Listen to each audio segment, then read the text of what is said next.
Bismillahirrahmanirrahim. Assalamualaikum warahmatullahi wabarakatuh.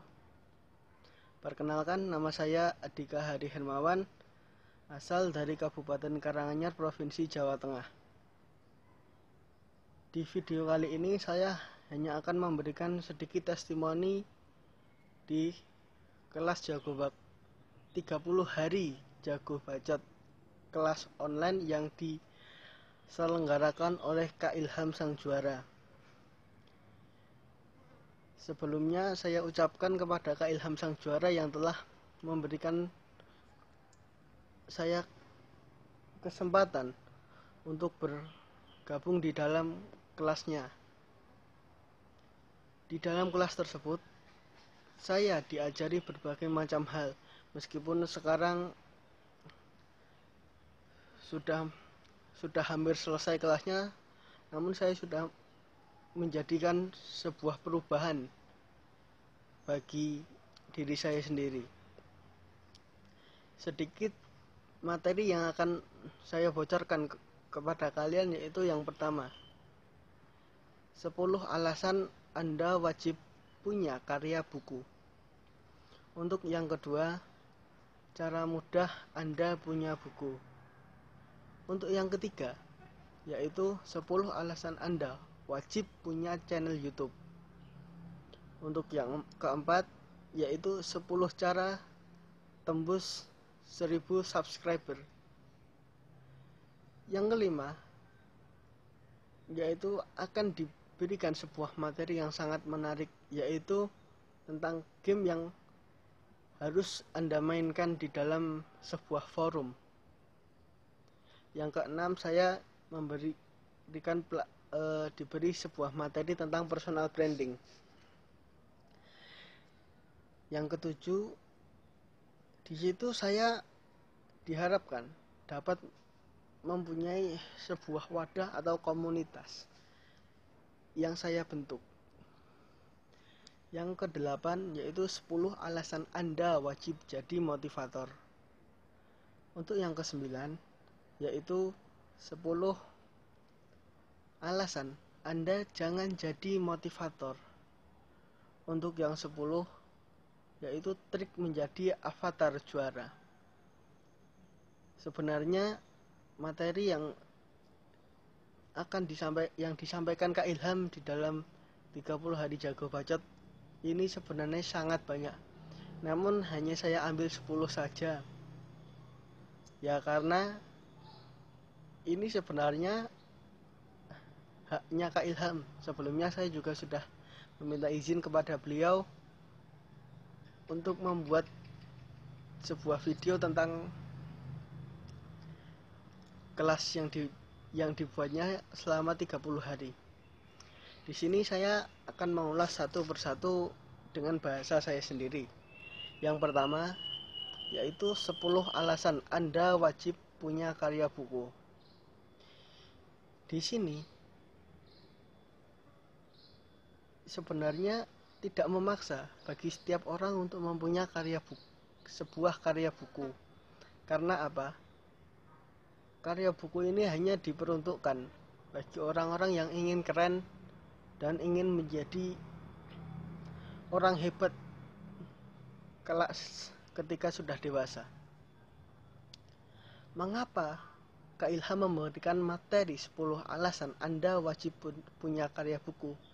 Yaitu karena supaya Anda dapat menjadi orang yang keren dan hebat saat Anda kelak akan menjadi seorang motivator. Di sini saya memahami 10 alasan tersebut. Di antaranya yaitu gini. Misal, saya punya buku sendiri. Buku itu dapat menjadi sebuah tantangan bagi saya.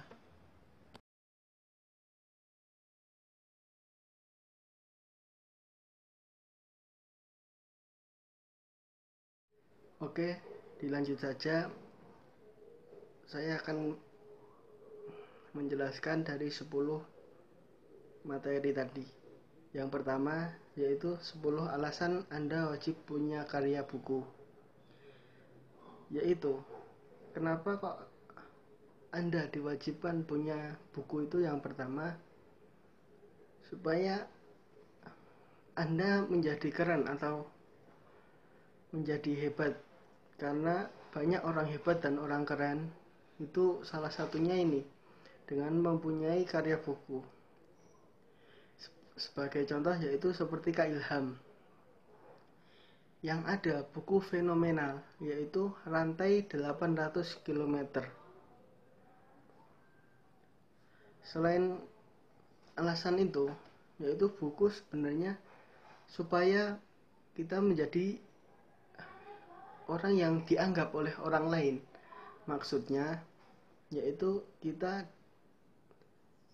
bisa dihargai lah, kasarnya itu kita dihargai, jadi kita dipandang keren atau hebat oleh orang lain yang tidak punya karya buku atau buku sendiri. Sebagai contoh, perbedaan antara orang yang punya buku dengan orang yang tidak punya buku. Mereka sama-sama anak muda, lulusan kuliah, pergi mencari kerja. Nah, bedanya yang satu sudah punya satu karya buku, yang satunya tidak punya. Sebelum mereka dites pun, pasti kantor atau instansi sudah melihat berdasarkan CV dari orang yang melamar kerja di tempatnya. Perbedaannya itu berarti gini, sangat jelas ya. Orang yang punya karya buku itu berarti digadang-gadang atau diimpikan dia akan masuk di dalam instansinya atau kantornya. Sedangkan orang yang tidak punya karya buku, dia sudah di luar kepala akan dihempas saja atau didiskualifikasi oleh pihak instansi.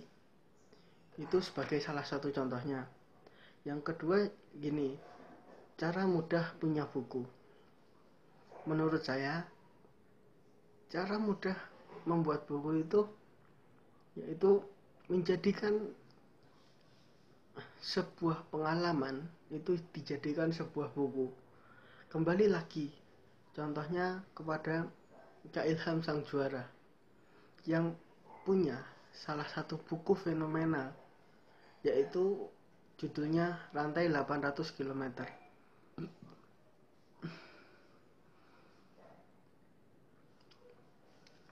Di buku tersebut menceritakan perjalanannya Kak Ilham dengan sepeda ontelnya dari Mojokerto menuju Jakarta. Kalau kita pikir, apa mungkin itu beneran Kak Ilham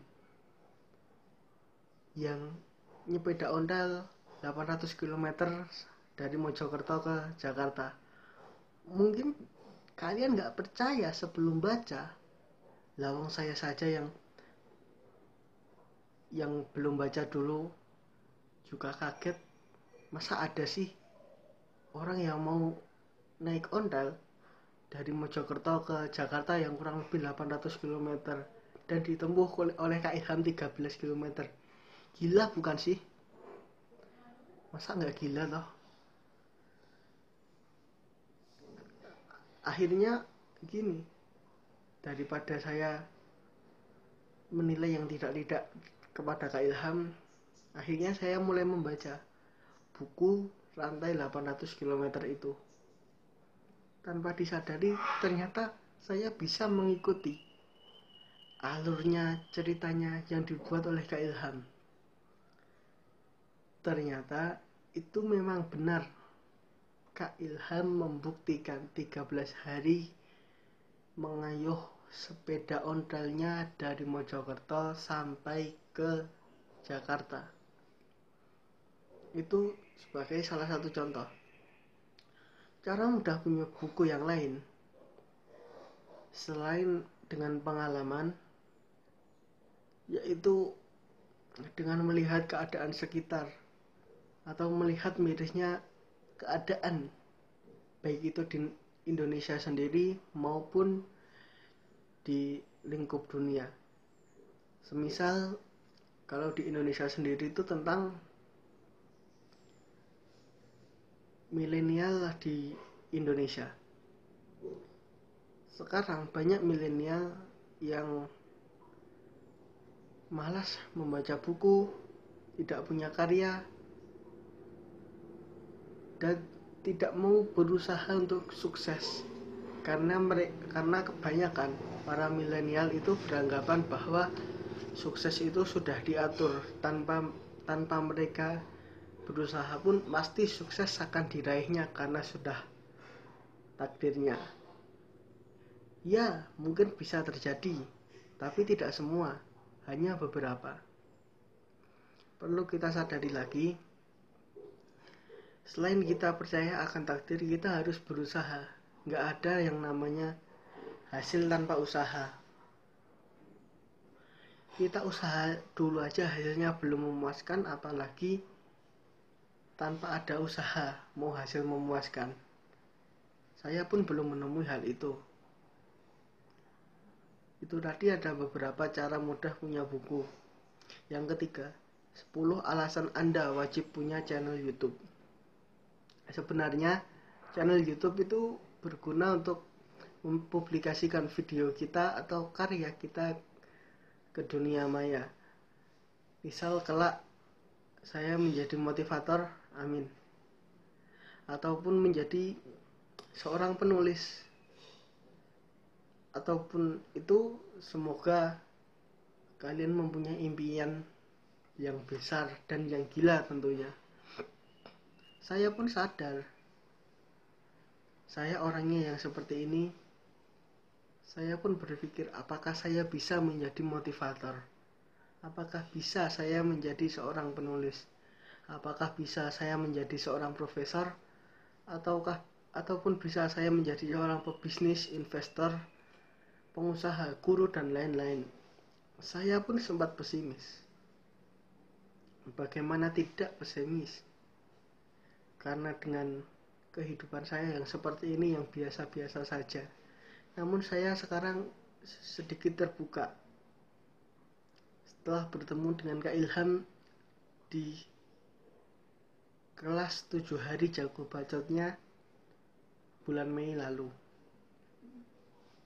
Tanpa disadari, itu membuat hati saya terbuka bahwa kesuksesan itu bukan ditentukan oleh keadaan saat ini, namun ditentukan oleh kesuksesan kita.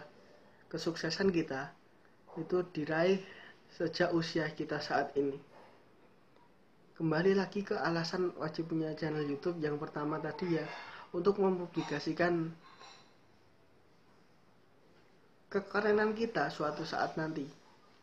Yang kedua yaitu bisa menjadi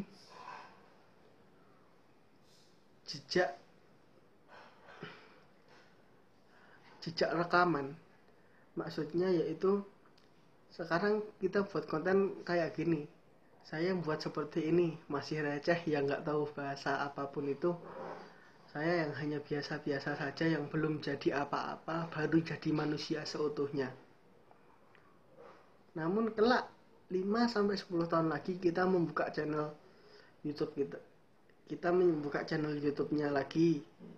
Saya melihat lagi, oh ternyata ini jejak digital saya sebelum saya sukses, saat saya masih remaja, saat saya belum sukses, belum punya apa-apa.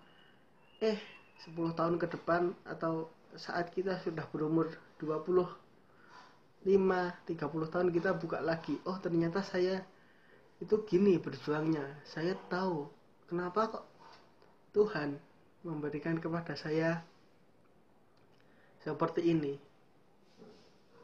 Mungkin ini akan kita syukuri atau kita kenang sepanjang masa. Bisa jadi ini nanti akan bermanfaat bagi diri kita, keluarga, ataupun bangsa dan negara suatu hari nanti. Yang keempat yaitu di dalam kelas 30 hari jago bacot. Di sana saya diberi cara bagaimana supaya tembus 1000 subscriber pertama. Dan tentunya ilmu ini tidak akan sembarangan saya beri kepada kalian. Kalian bisa langsung tanya kepada Kak Ilham yang ahlinya ahli, yang lebih paham untuk menjelaskan hal ini. Intinya sebenarnya caranya itu cukup mudah asal kita ada niat dan komitmen serta sungguh-sungguh dalam membangun sebuah channel YouTube. Yang kelima yaitu game menarik atau game yang harus Anda lakukan di dalam sebuah forum atau pertemuan secara langsung. Mungkin ini bagi orang yang belum tahu atau yang tahu namun responnya biasa-biasa saja, itu yang mungkin hanya sekedar berkata, oh cuma gitu, oh iya cuma gini, biasa nggak ada keren-kerennya, receh, nggak ada yang menarik satupun. Itu malah pandangan orang yang sok punya, orang yang sok tahu, orang yang tidak tahu maksud dan tujuan gamenya itu apa. Sebenarnya game ini ada banyak, namun lebih baiknya lagi kalian yang ingin tahu apa itu 10 game menarik bagi motivator, itu kalian bisa tanyakan ke Kak Ilham langsung. Nanti akan saya berikan link Instagram beliau. Kalau enggak bisa kalian ketik @ilhamsangjuara. Beliau salah satu motivator muda Indonesia.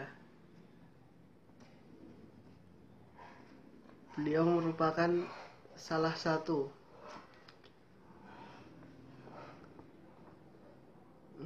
orang yang merubah mindset saya atau pikiran saya bahwa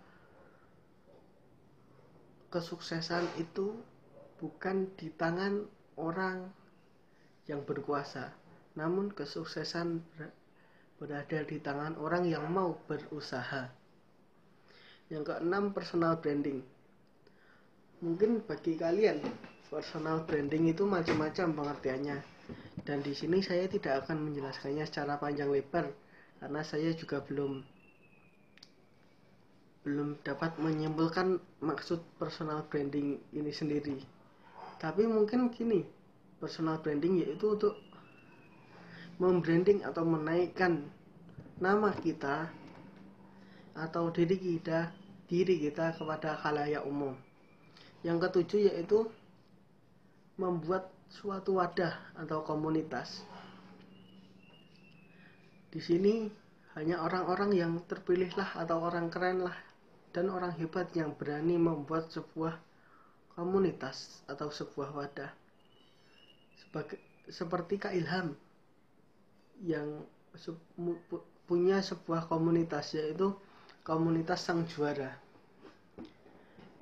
Dan itu komunitas yang sebenarnya yang sasarannya yaitu adalah orang yang berjiwa milenial atau militansinya tinggi. Yang kedelapan, 10 alasan Anda wajib jadi motivator. Jadi gini, alasan Anda menjadi seorang motivator itu apa sih sebenarnya? Sebenarnya saya sejak kecil itu tidak ada satupun keinginan untuk menjadi motivator. Namun setelah saya mengikuti kelas 7 harinya Kak Ilham, itu saya serasa mendapat hantaman kuat dari dalam diri saya bahwa saya itu harus bisa menjadi motivator. Meskipun saya awalnya kurang percaya diri, seperti nggak percaya, namun ya akhirnya sampai sekarang saya percaya kalau itu adalah sebuah kekuatan dari hati saya yang muncul karena ada seorang pemantik atau ada yang memulai memercikan apinya kepada saya, yaitu Kak Ilham. Jadi gini, 10 alasan Anda wajib jadi motivator. alasan Anda jadi motivator yaitu ada beberapa hal.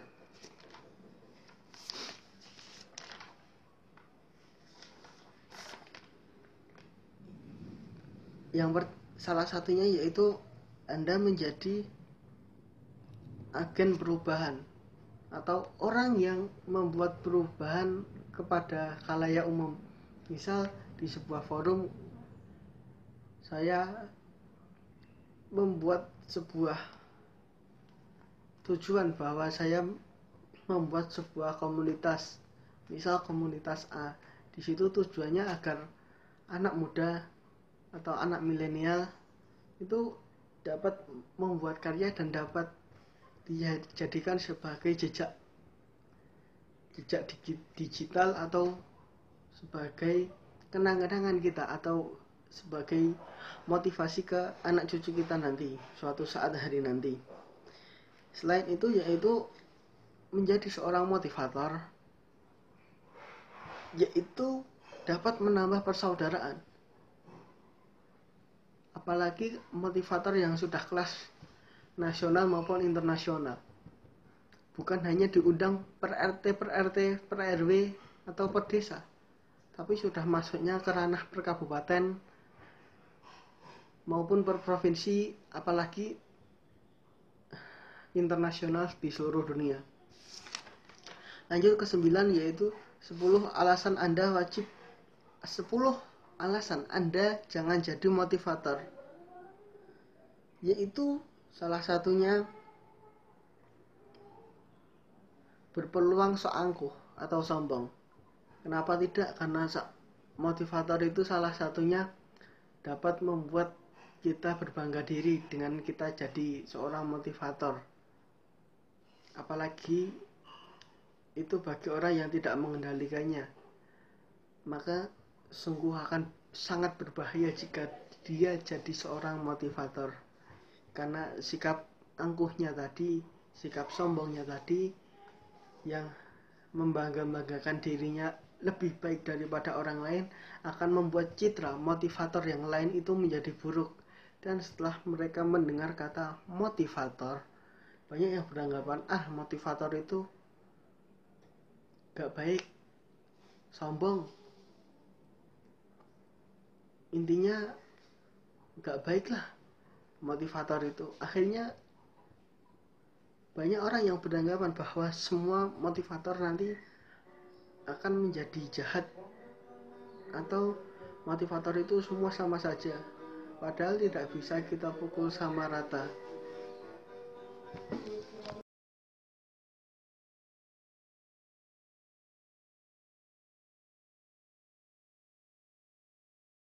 Ini sedikit saja yang dapat saya sampaikan. Apabila ada salah kata, saya mohon maaf. Wallahul muwaffiq ila aqwamit thoriq. Wassalamualaikum warahmatullahi wabarakatuh.